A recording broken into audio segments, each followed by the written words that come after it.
यही नहीं, गढ़वाल में आपको नंदा देवी राजजात के इतना बड़ा प्रोग्राम होता है, इंटरनेशनल लेवल का हो गया। उसके पूरी संस्कृति, यहाँ की गढ़वाल की पूरी कल्चर को स्थापित करने में नंदा देवी राजजात का बहुत बड़ा हाथ है। नंदा देवी राजजात की परिक्रमा की दिशा भी उल्टी दिशा में है, एंटी क्लॉकवाइज। ये क्यों है? ये ऐसे बहुत सारे बातें हम बता सकते हैं। यहाँ के मंदिरों में, गढ़वाल के कुमाऊं के बहुत सारे मंदिरों में स्वास्तिक आज भी एंटी क्लॉकवाइज लिखा हुआ मिलता है।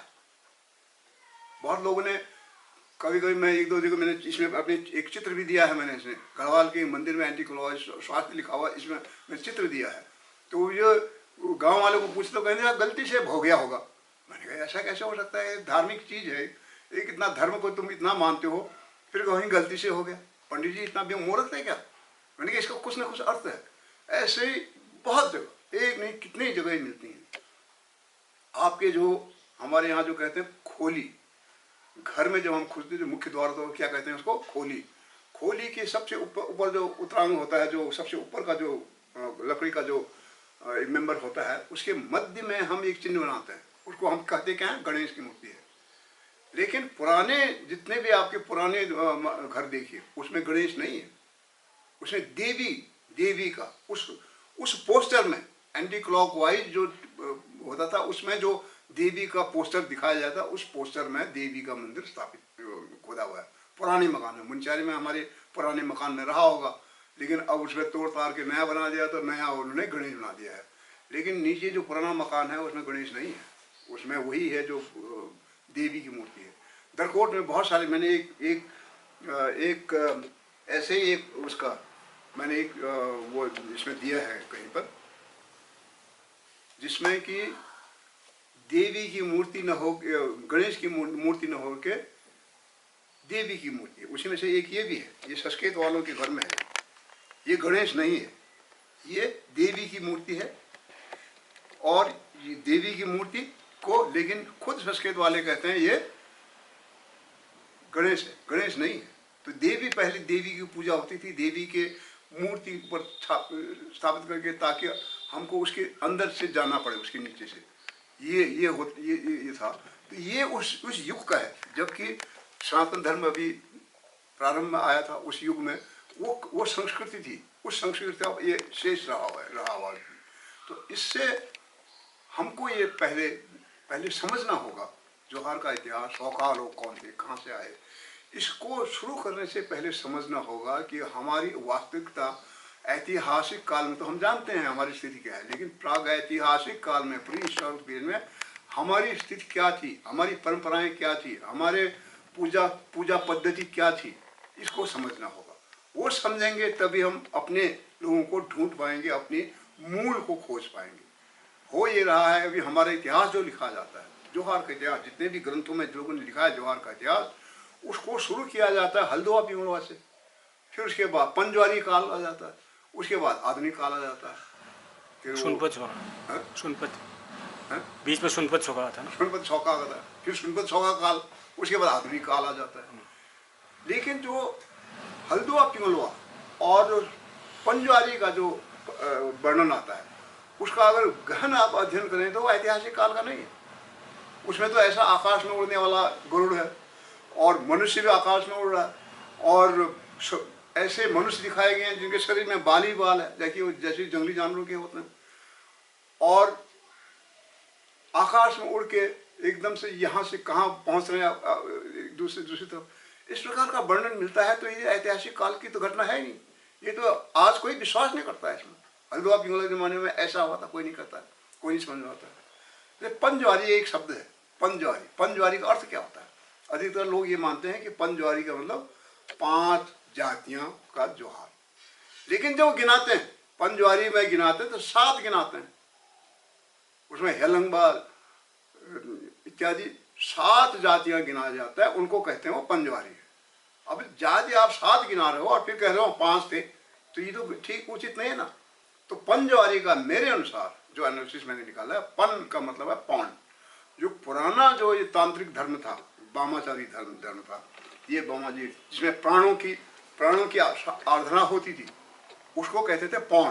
प्राण से पौन शब्द निकला, और आपके संस्कृत में भी आज भी आपके पुरानी डिक्शनरी निकाल लीजिए, उसमें पौन तत्व शब्द आया है। पौन तत्व का अर्थ होता है प्राण। ये संस्कृत शब्द है पौन, प्राण से पौन, पौन तत्व से प्राण निकला है। तो ये पौन जो पंजवारी हम कह रहे हैं, पौन ज्वारी होना चाहिए। पौन ज्वारी में वो जोहारी जो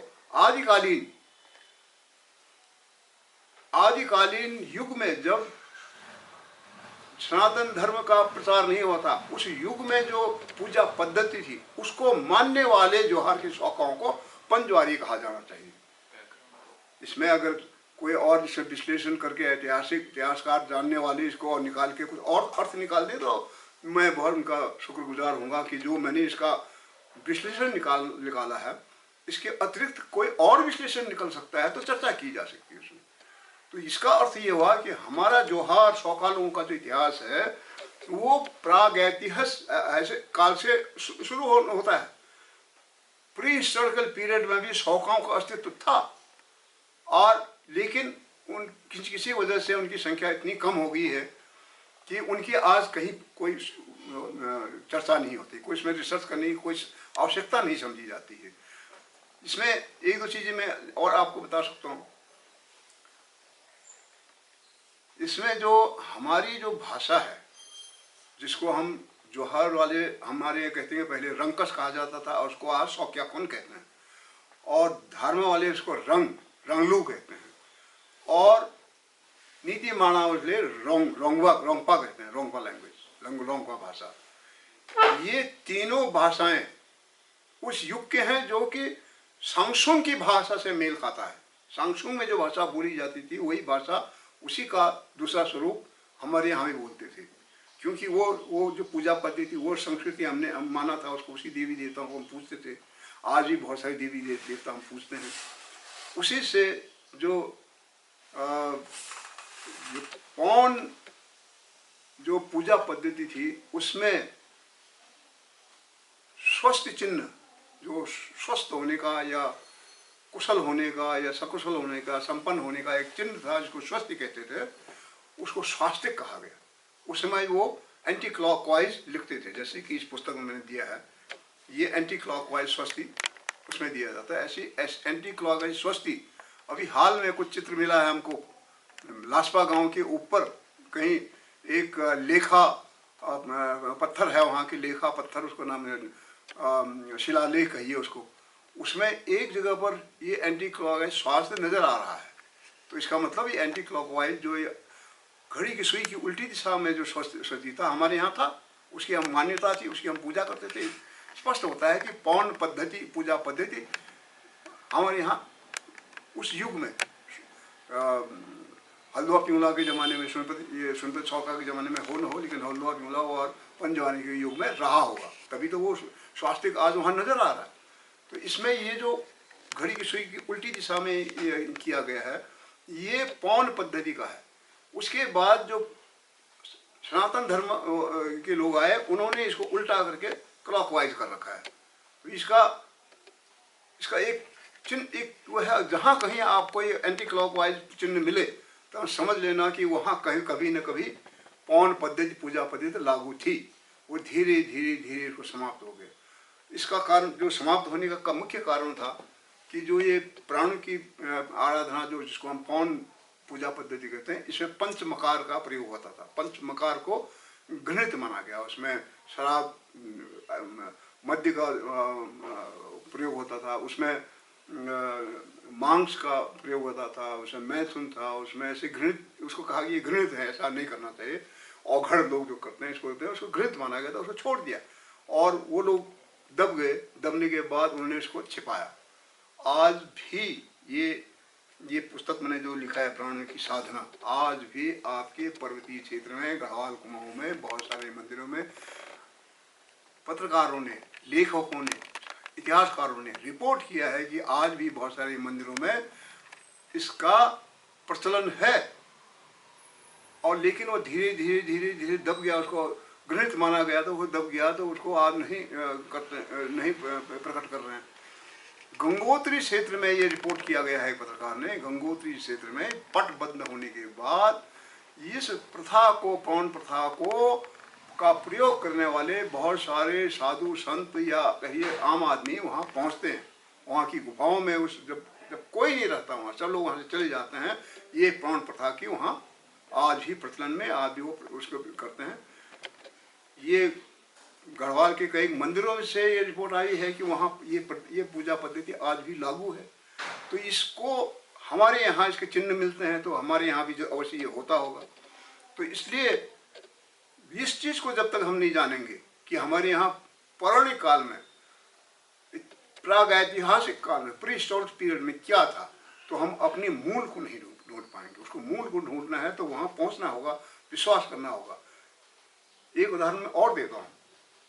ये जो बुद्ध धर्म फैल गया तिब्बत में, उस समय का मैं आपको वर्णन बताता हूँ। हमारे यहाँ एक शब्द है जिसको हम कहते हैं माने पाने। माने पाने जो आधुनिक काल के जो नवयुवक है शायद नहीं समझ पाएंगे, लेकिन हमारे जमाने में माने पाने एक आम शब्द था। माने पाने कहते थे जिसको अंग्रेजी में माने वॉल कहते हैं। हर एक रास्ते में, हर एक गांव के नज़दीक रास्ते में या अलग अलग दिशाओं में दीवार की चिनाई की जाती थी। तिब्बत में आज भी है, बहुत जगह आज भी मिलते हैं। और उसमें जो ये तांत्रिक तंत्र की जो का मंत्र है, ओम मणि पद्मे होम संस्कृत में लिखा जाता है। इस मंत्र को तिब्बती भाषा में, ये ब्राह्मी लिपि में बिल्कुल एग्जैक्टली ओम मणि पद्मे होम लिखा जाता है। वो पत्थरों में वो उकेर के उसको इनग्रेव करके पत्थर उसमें जमा किया जाता था। और हमारे मिलम में, मैं खुद बचपन में उसका साक्षी हूँ, मिलम में ये माने पाने के दो दीवार थे। एक तो था मिलम से जो बुरसू की तरफ से रास्ता जाता है, बड़ा था, वो काफी बड़ा था।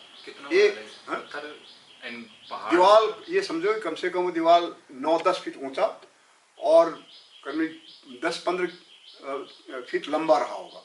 और उसमें ये पत्थर तिब्बती लोग आते थे वहाँ से, उसमें लिखते थे, चढ़ाते थे।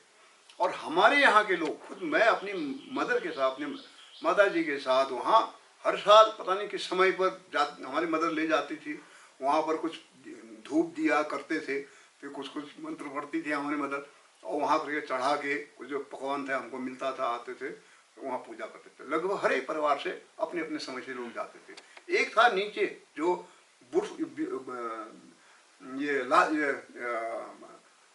पाछू की तरफ जो रास्ता आता है, गोरी गंगा पार करके जो रास्ता, वहाँ पर भी एक माने वाल था, वो छोटा था।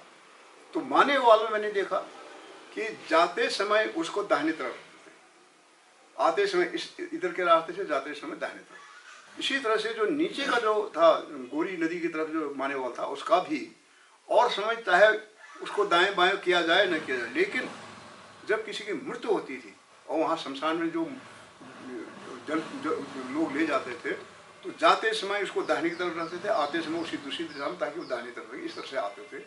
उसमें ये माने शब्द के पत्थर लिखे जाते, इसलिए उसको माने पाने कहते थे।